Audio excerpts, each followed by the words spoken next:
Capítulo 13. Os pobres desamparados. Quando se tem feito o que é possível para ajudar o pobre a se ajudar a si mesmo, restam ainda a viúva e o órfão, o velho, o inválido e o enfermo, os quais requerem simpatia e cuidado. Estes nunca deveriam ser negligenciados. São confiados pelo próprio Deus à misericórdia, ao amor e ao terno cuidado de todos a quem ele constituiu mordomos. Por isso, enquanto tivermos oportunidade, façamos o bem a todos, mas principalmente aos da família da fé. Gálatas capítulo 6, verso 10. Em sentido especial, Cristo colocou sobre sua igreja o dever de cuidar dos necessitados dentre seus próprios membros. Ele consente que seus pobres se encontrem nos limites de todas as igrejas. Devem achar-se sempre entre nós, e ele dá aos membros da igreja uma responsabilidade pessoal quanto a cuidar deles. Como os membros de uma verdadeira família cuidam uns dos outros, tratando dos doentes, sustentando os fracos, ensinando os ignorantes, exercitando os inexperientes, assim cumpre aos que pertencem à família da fé atender aos necessitados e inválidos. Por nenhuma consideração deverão estes ser passados por alto. As viúvas e os órfãos são objeto do cuidado especial de Deus. Pai de órfãos e juiz de viúvas é Deus no seu lugar santo. Salmo 68, verso 5. O teu Criador é o teu marido, Senhor dos exércitos é o seu nome, e o Santo de Israel é o teu Redentor. Ele será chamado o Deus de toda a terra. Isaías capítulo 54, verso 5. Deixa os teus órfãos, eu os guardarei em vida, e as tuas viúvas confiarão em mim. Jeremias capítulo 49, verso 11. Muitos pais, quando chamados a separar-se de seus queridos, têm morrido descansando com fé nas promessas de Deus de por eles velar. O Senhor provê quanto às viúvas e os órfãos, não por meio de um milagre, enviando-lhes maná do céu, não mandando corvos a lhes trazer alimento, mas por um milagre no coração humano, expelindo o egoísmo e descerrando as fontes do amor cristão. Os aflitos e desolados confia-os ele a seus seguidores como precioso depósito. Eles têm o mais forte direito às nossas simpatias. Nos lares providos dos confortos da vida, nas despensas e celeiros cheios do fruto das abundantes colheitas, em armazéns abastecidos com os produtos do tear e nos subterrâneos em que se armazenam a prata e o ouro, tem Deus suprido os meios para a manutenção desses necessitados. Ele nos roga que sejamos condutos de sua bênção. Muita mãe viúva, com seus filhos destituídos de pai, está se esforçando valorosamente para levar seu duplo fardo, trabalhando tantas vezes, muito além de suas forças, a fim de conservar consigo seus pequeninos e prover-lhes as necessidades. Pouco tempo tem ela para os educar e instruir, pouca oportunidade de os rodear de influências que lhe aclarem a vida. Ela necessita de ânimo, simpatia e auxílio positivo. Deus nos pede que, na medida do possível, supramos para com essas crianças a falta do pai. Em vez de ficar à distância, queixando-nos de seus defeitos e dos inconvenientes que possam causar, auxiliai-as por todos os modos possíveis. Buscai ajudar a mãe gasta de cuidados. Aliviai-lhe a carga. Além disso, há a multidão de crianças inteiramente privadas da guia dos pais e da influência de um lar cristão. Abram os cristãos o coração e o lar a esses desamparados. A obra a eles confiada por Deus como dever individual não deve ser passada a alguma instituição de caridade, ou deixada aos acasos da caridade do mundo. Se as crianças não têm parentes em condições de cuidar delas, provejam os membros da igreja um lar para essas crianças.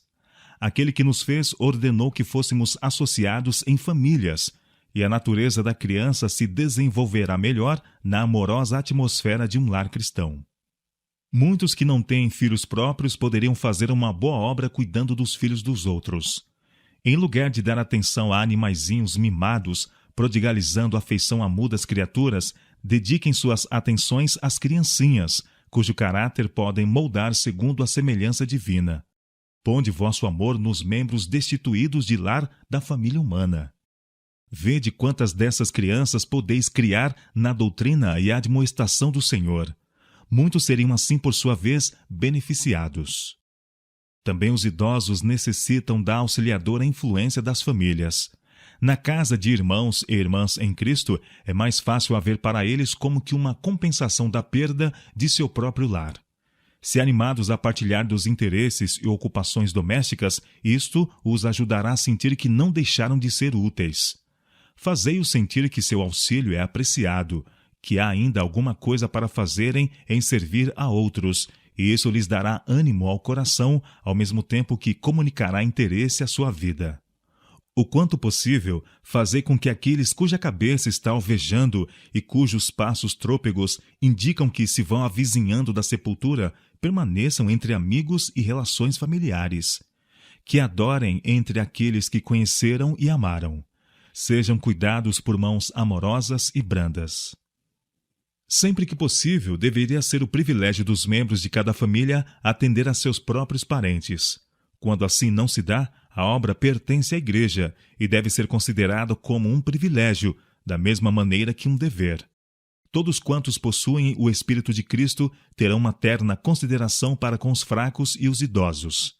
A presença em nosso lar de um destes inválidos é uma preciosa oportunidade de cooperar com Cristo em seu ministério de misericórdia e desenvolver traços de caráter semelhantes aos seus. Há uma bênção no convívio dos mais idosos com os mais jovens. Esses podem iluminar o coração e a vida dos idosos. Aqueles cujos laços da vida se estão enfraquecendo necessitam o benefício do contato com a esperança e a vivacidade da juventude. E os jovens podem ser auxiliados pela sabedoria e a experiência dos idosos. Sobretudo, eles precisam aprender a lição do abnegado ministério. A presença de um necessitado de simpatia, paciência e abnegado amor seria uma inapreciável bênção para muitas famílias. Haveria de suavizar e refinar a vida doméstica e despertar em idosos e jovens aquelas graças cristãs que os destacariam com uma divina beleza e os enriqueceriam com os imperecíveis tesouros do céu. Sempre tendes os pobres convosco, disse Cristo, e podeis fazer-lhes bem quando quiserdes. Marcos capítulo 14, verso 7. A religião pura e imaculada para com Deus, o Pai, é esta: visitar os órfãos e as viúvas nas suas tribulações e guardar-se da corrupção do mundo. Tiago, capítulo 1, verso 27. Ao colocar entre eles os inválidos e os pobres, de modo a dependerem de seus cuidados, Cristo está provando seus professos seguidores. Por nosso amor e serviço a seus necessitados filhos, provamos a genuinidade de nosso amor por ele. Negligenciá-los é declarar-nos falsos discípulos, estranhos a Cristo e seu amor. Ainda que se fizesse tudo quanto possível em prover lares para as crianças pobres entre as famílias, restariam ainda muitas a demandar cuidados. Muitas delas têm recebido uma má herança. Não são promissoras, mas sim atrativos, perversas. São, no entanto, o preço do sangue de Cristo e, a seus olhos, tão preciosas como nossos próprios filhinhos. A menos que uma mão ajudadora lhes seja estendida, crescerão em ignorância, caindo no vício e no crime. Muitas dessas crianças poderiam ser salvas mediante a obra de orfanatos. Tais instituições, para serem mais eficazes, deveriam ser modeladas o mais possível à semelhança de um lar cristão. Em lugar de grandes estabelecimentos, reunindo grande número, haja pequenas instituições em vários lugares. Em vez de ficar dentro ou próximo de uma grande cidade, devem ser localizadas no campo, onde se pode obter terra para o cultivo e as crianças podem ser postas em contato com a natureza e ter o benefício do preparo profissional. Os que tomam conta desse lar devem ser homens e mulheres dotados de coração nobre, cultos e abnegados. Homens e mulheres que empreendam a obra impulsionados pelo amor a Cristo e que eduquem as crianças para ele. Sob tais cuidados, muitas crianças sem lar e desamparadas podem ser preparadas para se tornarem úteis membros da sociedade e uma honra para Cristo, ajudando a outros por sua vez. Muitos desprezam a economia, confundindo-a com a avareza e a mesquinhez. A economia, porém, harmoniza-se com a mais ampla liberalidade. Verdadeiramente, sem economia, não pode existir real liberalidade. É preciso que poupemos, a fim de podermos dar. Ninguém pode exercitar verdadeira beneficência sem abnegação. Unicamente por uma vida de simplicidade, de renúncia e estrita economia, nos é possível realizar a obra a nós designada como representantes de Cristo. O orgulho e a ambição mundanos precisam ser expelidos de nosso coração. Em toda a nossa obra, o princípio do desinteresse pessoal revelado na vida de Cristo tem de ser desenvolvido.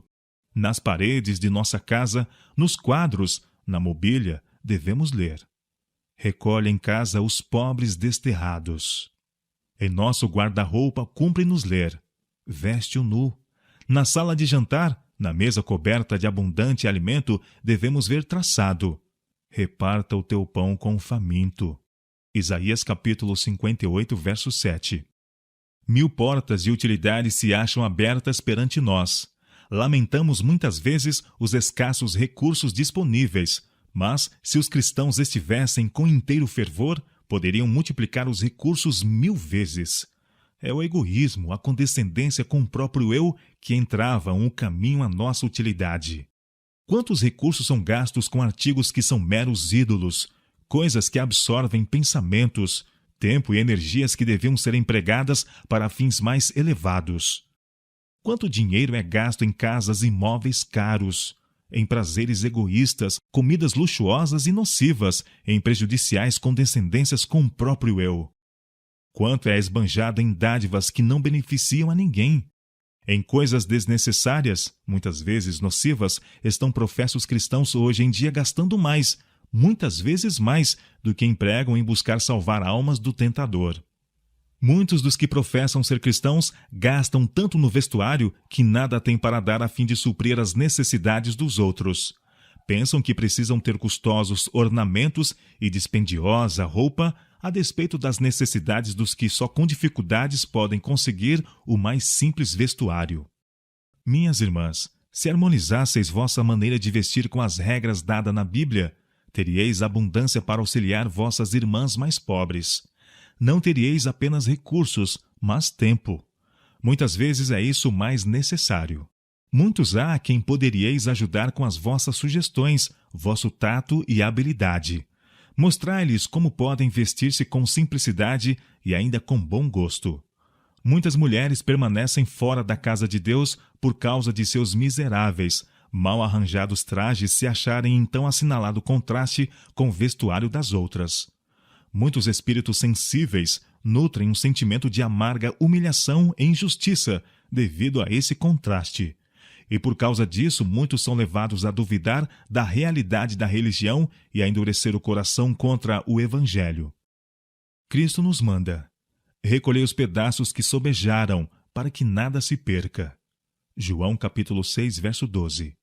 Enquanto milhares perecem diariamente de fome, derramamento de sangue, incêndio e peste, convém a todo aquele que ama a seu semelhante cuidar em que nada se perca, que não seja desnecessariamente gasta coisa alguma com que pudesse beneficiar uma criatura humana. É pecado desperdiçar o nosso tempo. É pecado desperdiçar nossos pensamentos. Perdemos todo momento que dedicamos ao egoísmo. Se cada momento fosse devidamente avaliado e empregado de modo adequado, teríamos tempo para tudo o que necessitamos fazer para nós mesmos ou para o mundo. No emprego do dinheiro, no uso do tempo, das energias, das oportunidades, volva-se cada cristão para Deus em busca de guia. Se algum de vós tem falta de sabedoria, peça a Deus, que a todos dá liberalmente, e não lança em rosto, e se-lhe-á dada. Tiago capítulo 1, verso 5. Fazei o bem e emprestai, sem nada a esperardes, e será grande o vosso galardão, e sereis filhos do Altíssimo, porque ele é benigno até para com os ingratos e maus. Lucas capítulo 6, verso 35. O que esconde os olhos terá muitas maldições, mas o que dá ao pobre não terá necessidade. Provérbios capítulo 28, verso 27. Dai e ser-vos-á dado. Boa medida, recalcada, sacudida e transbordando vos darão. Lucas capítulo 6, verso 38.